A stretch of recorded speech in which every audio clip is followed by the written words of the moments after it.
মহাসাগরের মধ্যে, যেটা পৃথিবীর মধ্যে সবচেয়ে গভীরতম স্থান।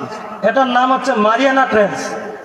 এটার উচ্চতা অ্যাবাউট কত ৯,০০০ মিটার, আর মাউন্ট এভারেস্টের ৮,০০০ মিটার।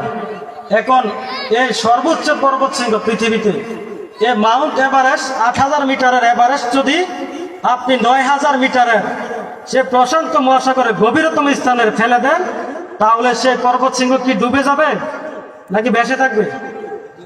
ডুবে যাবে না?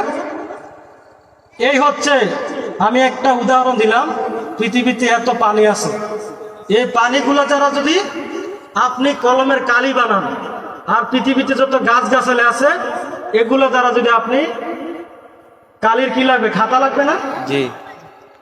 কলম আর খাতা বানান, আপনার সেই কালি কি হয়ে যাবে, ফুরিয়ে যাবে। কিন্তু আমার আল্লাহ রাব্বুল আলামিনের শুকরিয়া আদায় লেখা শেষ হবে না। বলেন সুবহানাল্লাহ। আল্লাহ তাআলা শুকরিয়া আদায় শেষ হবে না, আপনার কলমের কালি শেষ হয়ে যাবে। সুবহানাল্লাহ পড়েন।